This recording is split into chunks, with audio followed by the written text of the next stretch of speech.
ये सिर्फ एक हादसा नहीं हो सकता। लाखों समुद्री जीव अचानक किनारों पर क्यों आ रहे हैं? क्या ये किसी आने वाली बड़ी तबाही का संकेत है? क्या समुद्र के अंदर कुछ ऐसा हो रहा है जिसे इंसानों से छुपाया जा रहा है? क्या ये बस एक प्राकृतिक घटना है या फिर इसके पीछे कोई और बड़ा सच छिपा है? पिछले कुछ हफ्तों से दुनिया के अलग अलग हिस्सों में समुद्री जीवों के किनारों पर आने की घटनाएं बढ़ती जा रही हैं। स्पेशली यह एक ऑरा फिश है और जापान में इसे messenger of sea god palace के नाम से जाना जाता है, यानी कि समुद्र देवता का एक दूत। और यह दूत तभी सतह पर दिखाई देता है जब कोई बड़ी प्राकृतिक आपदा होने वाली होती है, जैसे कि 2011 में जापान में जो सबसे बड़ी सुनामी और भूकंप आया था, उसी के कुछ दिन पहले ये ऑरा फिश 20 से ज्यादा की मात्रा में सतह पर देखी गई थी। तब से जापान में यह माना जाने लगा है कि जब भी ये मछलियां दिखाई देती हैं, तब ये किसी न किसी प्राकृतिक आपदा का संकेत जरूर होती है। तो क्या ये सारी बातें एक ही तरफ इशारा कर रही हैं? चलिए जानते हैं इस वीडियो में। अभी कुछ दिन पहले भारत में लाख से भी ज्यादा मछलियां समुद्र की सतह पर आ रही हैं, और यह सिर्फ भारत में नहीं हो रहा। ऐसा ही हाल ही में ऑस्ट्रेलिया में हुआ, जब 150 से ज्यादा किलर व्हेल समुद्र की सतह पर आ गई, और जब उन्हें वापस समुद्र में भेजा गया तो वे फिर से बाहर आने लगी, जैसे कि वे किसी चीज से डरकर भाग रही हों। तुमने रिसेंटली एक और फिश को ऊपर आते हुए देखा होगा, सरफेस पे, जिसे एंगलर फिश कहते हैं। यह फिश डीप सी में रहती है और कभी वहां से नहीं निकलती। क्या ये संकेत दे रही है कि डीप सी में कुछ खतरनाक हो रहा है? दुनिया का 70% हिस्सा समुद्र से घिरा हुआ है, और इन समुद्रों की गहराइयों में क्या है, उसकी पूरी जानकारी आज तक हमें नहीं है। जितनी नॉलेज हमें अंतरिक्ष के बारे में है, उतनी नॉलेज शायद हमें अपने ही समुद्र के बारे में नहीं है। हमने अपनी खुद की धरती पर ही सिर्फ 20% समुद्र को खोजा है। 80% या उससे अधिक समुद्र के बारे में हमें कुछ भी पता नहीं है। हमें नहीं मालूम कि गहरे समुद्र में क्या है, वहां कैसे जीव रहते हैं। एक साथ इतने सारे समुद्री जीवों का बाहर आना बिल्कुल भी सामान्य नहीं है। इनमें से कई जीव तो ऐसे हैं जिन्हें पहले कभी देखा ही नहीं गया। ग्रीक माइथोलॉजी में भी ऐसी मान्यता है कि गहरे समुद्र में एक बहुत ही भयंकर समुद्री राक्षस रहता है, जिसे लेवियाथन नाम से जाना जाता है। जब वह जागता है तो उसके डर से सारे समुद्री जीव समुद्र के तट पर आकर अपनी जान दे देते हैं। इसका उल्लेख कई धार्मिक ग्रंथों में किया गया है, और ऐसा कहा जाता है कि यदि लेवियाथन सच में मौजूद है तो उसे सिर्फ भगवान ही मार सकते हैं। तो फिलहाल लेवियाथन सबसे बड़ी रहस्यमयी गुत्थियों में से एक बन चुका है। पर तुम्हें नहीं लगता कि यह सिर्फ एक मिथ है? लेकिन व्हाट इफ लेवियाथन सिर्फ एक मिथ ना हो, बल्कि लेवियाथन असल में एग्जिस्ट करता हो? क्योंकि हमारे पास कुछ प्रूफ तो हैं जो कहीं ना कहीं इंडिकेट करते हैं कि एक काफी बड़ा क्रिएचर डीप सी में एग्जिस्ट करता है। और क्या पता वो लेवियाथन ही हो।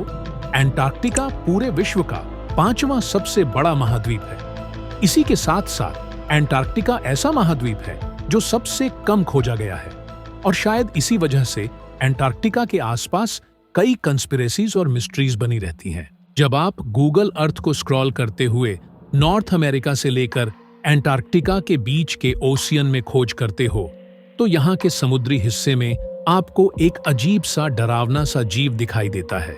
ये एक डीप सी स्ट्रक्चर है, एक विशालकाय सांप की तरह। और बहुत सारे वीडियो में ऐसा दावा किया जा रहा है कि ये धरती पर धीरे धीरे ऊपर की तरफ आ रहा है।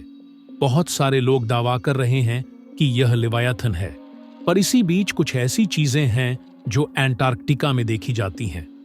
अंटार्कटिका में काफी वियर्ड वॉइसेस रिकॉर्ड की जाती है। उन्हीं में से एक है जूलिया, जिसे 1 मार्च 1999 में नोआ द्वारा कैद किया गया था। नोआ बेसिकली एक सरकारी संगठन है जिनका काम ही एनवायरनमेंट को समझना है। तो इस बात की संभावना लगभग 0 है कि यह चीज कोई झूठ हो सकती है। नोआ के अनुसार इस साउंड का जो ओरिजिन था वो अभी तक एक मिस्ट्री है, लेकिन उनका मानना है कि यह साउंड एक आइसबर्ग की वजह से हुई थी। तुम एक बार खुद इसको सुनो और फिर बताओ कि तुम्हें लगता है कि यह साउंड किसी आइसबर्ग के कारण हो सकती है।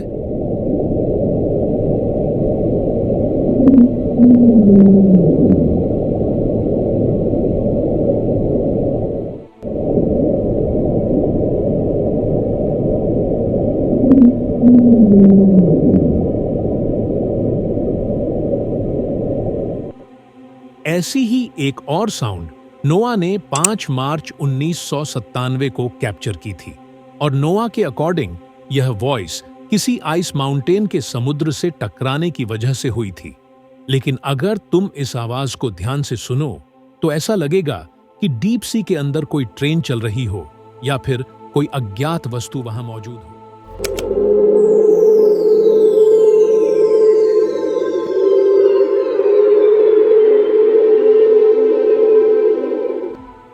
यह वीडियो एक टर्किश फिशरमैन ने रिकॉर्ड की थी, जिसमें वेव्स अजीब से ब्लॉक शेप में मूव कर रही हैं।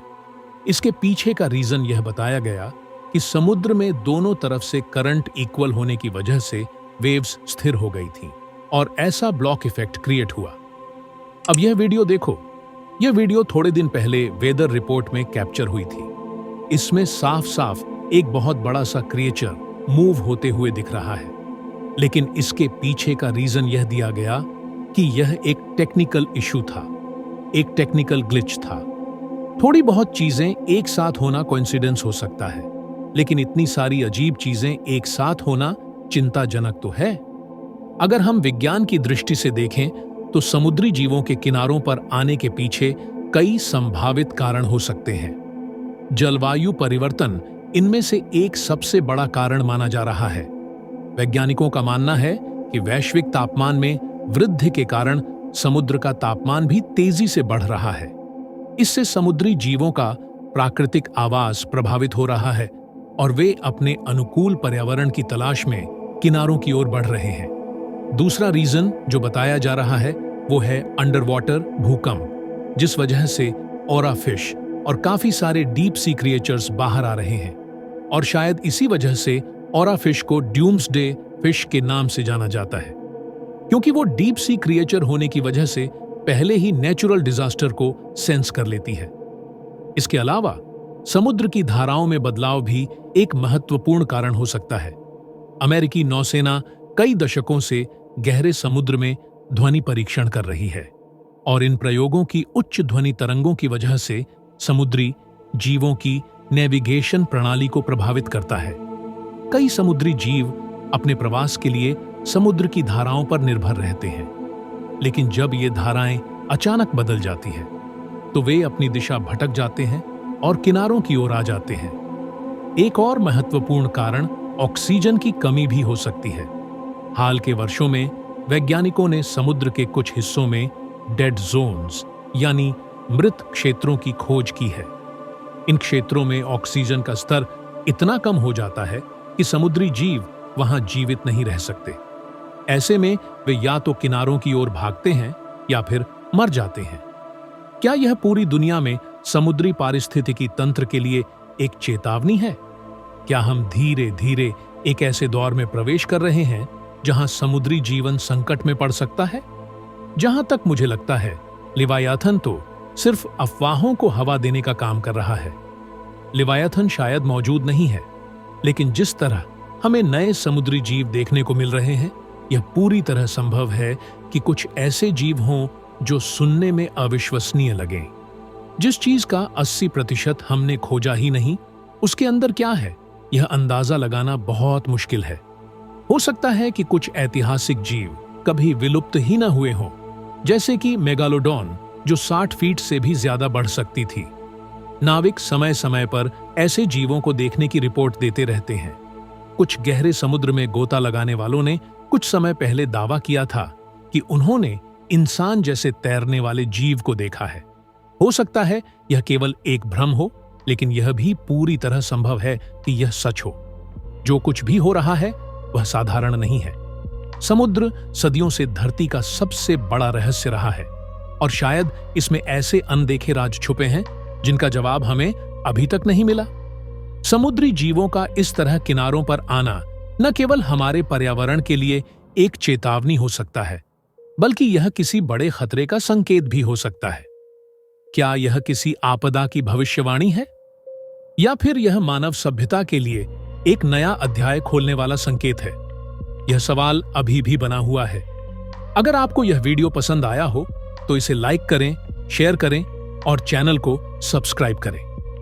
क्या आपको लगता है कि यह सिर्फ एक प्राकृतिक घटना है, या इसके पीछे कोई और रहस्य छुपा है? हमें कमेंट में अपनी राय जरूर बताएं।